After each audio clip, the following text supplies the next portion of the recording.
அஸ்ஸலாமு அலைக்கும் வரஹ்மத்துல்லாஹி வபரகாத்துஹு. அன்பார்ந்த மாணவர்களே, மீண்டும் உங்களை சந்தித்ததில் மகிழ்ச்சி.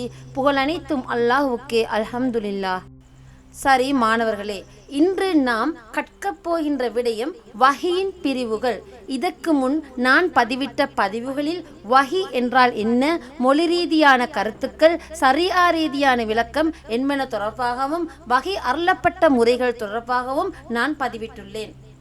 இந்த அடிப்படையில் இன்று நாம் வஹியின் பிரிவுகள் தொடர்பாக விரிவாக அவதானிப்போம். வஹியின் வகைப்பாடுகள் அல்லது வஹியின் பிரிவுகள் என்ற ஒரு கேள்வி வந்தால், ஒரு சிறு குறிப்பு எழுத வந்தால், நாங்கள் நேரடியாக பதில் சொல்ல போகக்கூடாது. ஒரு சிறு அறிமுகத்தை கொடுக்க வேண்டும். நாங்கள் வஹின்னா என்ன, வஹி என்பதற்கான மொழி கருத்து மற்றும் இஸ்லாமிய பரிபாஷையில் ஷரியா ரீதியான கருத்து, இது தொடர்பான ஒரு சிறு அறிமுகத்தை கொடுத்துட்டு தான் நாங்கள் வஹியின் பிரிவுகளை எழுத போக வேண்டும். இந்த அடிப்படையில் மாணவர்களே, வஹி என்ற அரபு சொல் அவுஹா எனும் வினையடியிலிருந்து தோற்றம் பெற்றது. மொழி கருத்தின்படி இப்பதம் இரகசிய பேச்சு, தூது செல்லல், மனதில் உதித்தல், சவிச்சனை போன்ற கருத்துக்களில் பிரயோகிக்கப்படுகிறது. ஆனால் இஸ்லாமிய பரிபாஷையில் ஷரியா ரீதியாக அல்லாஹ்விடமிருந்து நபிமார்கள் அல்லது ரசூல்மார்களுக்கு பல்வேறு வழிமுறைகளின் அடிப்படையில் மனிதன் தனது பிரதிநிதித்துவத்தை நிலைநாட்டுவதற்காக வழங்கப்படுகின்ற வாழ்க்கை வழிமுறை அல்லது வேத செயற்பாடு அல்லது கொள்கை கோட்பாடே வஹியாகும். இதன் அடிப்படையில் வஹியை இரு பிரிவுகளாக பிரித்து நோக்கலாம். முதலாவது வஹி மத்லூஹ், இரண்டாவது வஹி கைரு மத்லூஹ்.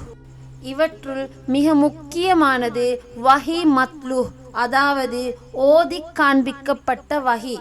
அல் குர்ஆன் தான் ஓதி காண்பிக்கப்பட்ட வஹி ஆகும். ஏனெனில் அல்லாஹ்வின் வார்த்தைகளை, கருத்துக்களை மையமாக கொண்டு 23 வருடங்களாக பல்வேறு கால சூழ்நிலைகளுக்கு ஏற்ப வெவ்வேறு காலப்பகுதிகளில் தேவைக்கேற்ப பகுதி பகுதியாக நபிசல் அவர்களுக்கு அருளப்பட்ட வேதம் அல்லது ஓர் அறிவிப்பு வஹி மத்லூஹ் எனப்படும். மேலும் வஹி மத்லூவில் காணப்படும் மிக முக்கியமான பண்பாக இங்கு கருத்தும் சொற்பிரயோகமும் இரண்டும் அல்லாஹ் உடையதாக இருக்கும்.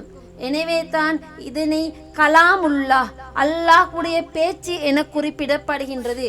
இங்கு எந்த ஒரு மனித சிந்தனைகளோ வேறு எந்த பிற சக்திகளோ தாக்கம் செலுத்தவில்லை, உட்செலுத்தவும் முடியாது. குறிப்பாக இறைவன் பால் இருந்து வஹியை கொண்டு வருகின்ற ஜிப்ரீல் அலை அவர்களது வார்த்தை கூட இதில் கலந்துவிட முடியாது. மிக பாதுகாப்பாக இக்குர்ஆன் இவ்வாறு பாதுகாக்கப்பட்டது. இது தொடர்பாக அல் குர்ஆனில் திக்ர் என்கின்ற இந்த குர்ஆனை நாங்கள் அருளினோம், நிச்சயமாக நாங்களே அதனை பாதுகாப்போம். மேலும் அல் குர்ஆன் ஜபலுன் நூர் என்ற மலையில் உள்ள ஹிரா குகையில் நபிகளாரின் 40வது வயதில் சூரா அலக்கினுடைய முதல் 5 வசனங்களும் ஓதி காண்பிக்கப்படுவதோடு அதிலிருந்து ஆரம்பமானது வஹி மத்லூவின் ஆரம்பம். இதிலிருந்து 23 வருடங்களாக தொடர்ச்சியாக நபிசல் அவர்கள் மரணம் வரும் வரை வஹி வழங்கப்பட்டு கொண்டிருந்தது.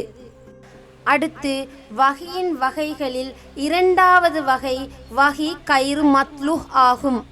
அதாவது ஓதி காண்பிக்கப்பட்ட வஹி இருப்பது போலவே ஓதி காண்பிக்கப்படாத சில வகையான வஹியும் காணப்படுகிறது.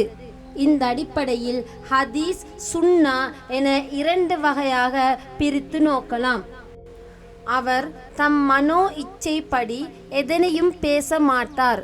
அது அவருக்கு வஹியாக அறிவிக்கப்பட்டதையன்றி வேறு இல்லை. சூரா அன்-நஜ்ம் 34வது வசனம். இதன்படி நபிகளாரின் வார்த்தைகள், சொல், செயல்கள், அங்கீகாரம் எல்லாம் வஹி என்பதற்கான மிகச்சிறந்த ஆதாரமாகும். அப்படியென்றால் நபிகளார் சொன்னதும் வஹி, அல்லாஹ் அல் குர்ஆனில் சொன்னதும் வஹி. அதாவது விளக்கமாக சொன்னான், குர்ஆன் நபிகளாரின் வாயினூடாக வெளிப்படுத்தப்பட்டது. மேலும் ஹதீஸ் நபிகளாரின் வாயினூடாகத்தான் வெளிப்படுத்தப்பட்டது. இந்த இரண்டுக்கும் இடையிலான மிக நுணுக்கமான விடயத்தை நாம் உற்று நோக்கினால், அதாவது மாணவர்களே, அல் குர்ஆன் அருளப்பட்டதும் நபிகளாருக்குத்தான், அதை சமூகத்துக்கு சொன்னதும் நபிகளாரின் வாயினூடாகத்தான். ஆனால் அதை வஹி மத்லூ என கூறுகிறோம். மேலும் சுன்னா அருளப்பட்டதும் நபிகளாருக்குத்தான், அதை சமூகத்துக்கு சொன்னதும் நபிகளாரின் வாயினூடாகத்தான். ஆனால் அதனை நாம் வஹி கைரு மத்லூ என குறிப்பிடுகிறோம். இவ்விரண்டிலும் உயர்தரமானதாக குர்ஆனையும் இரண்டாம் நிலையாக சுன்னாவையும் குறிப்பிடுகிறோம். அதாவது இவ்விரண்டு அறிவையும் அளித்தது அல்லாஹ் தான். அல்லாஹு தஆலாவுடைய ஏற்பாட்டில்தான் இரண்டு அறிவும் கிடைக்கிறது.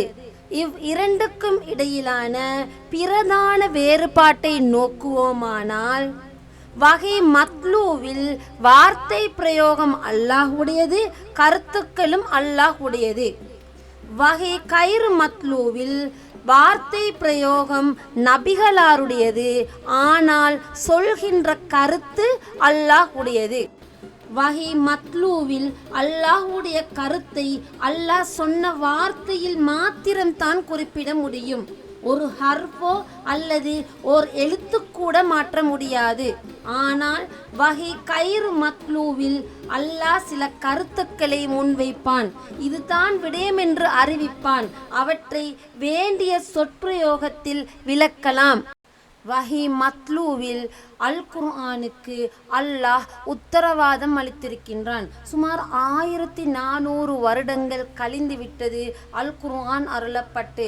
ஆனால் இன்று வரை அல் குர்ஆனில் எந்த ஒரு மாற்றத்தையோ எந்த ஒரு பிழையையோ கொண்டு வர முடியாமல் உள்ளது. இன்று வரை அல் குர்ஆனை பொய்ப்பிக்க முடியவில்லை. காரணம், அல்லாஹு தஆலா அல் குர்ஆனுக்கு வாக்குறுதி அளித்து விட்டான். ஆனால் வல்ல நாயன் அல்லாஹுவால் இந்த பாதுகாப்பு உத்தரவாதம் ஹதீஸுக்கு வழங்கப்படவில்லை. எனவே மாணவர்களே, அல் குர்ஆனுக்கு வழங்கப்பட்டதை போன்று உத்தரவாதம் சுன்னாவுக்கு வழங்கப்படவில்லை. அல் குர்ஆனின் சுன்னாவின் தரத்தின் அடிப்படையில் அல் குர்ஆனே முதல் நிலையில் மேலோங்கி காணப்படுகிறது. இவ்வாறு வஹியின் தன்மையை அடிப்படையாக கொண்டு வஹி மத்லூ, வஹி கைரு மத்லூ என இரண்டு வகையாக நோக்கலாம். சரி மாணவர்களே, வஹி மத்லூ, வஹி கைரு மத்லூ என வஹியின் இரு பிரிவுகளை நாம் விரிவாக அவதானித்தோம். இன்ஷா அல்லாஹ் அடுத்து வரும் என் பதிவில் வஹியின் முக்கியத்துவம் தொடர்பாக அவதானிக்க உள்ளோம். இன்ஷா அல்லாஹ் இனி வரும் என் பதிவுகளை தொடர்ச்சியாக பார்ப்பதற்கு ப்ளீஸ் லைக் பண்ணுங்க, சப்ஸ்கிரைப் பண்ணுங்க.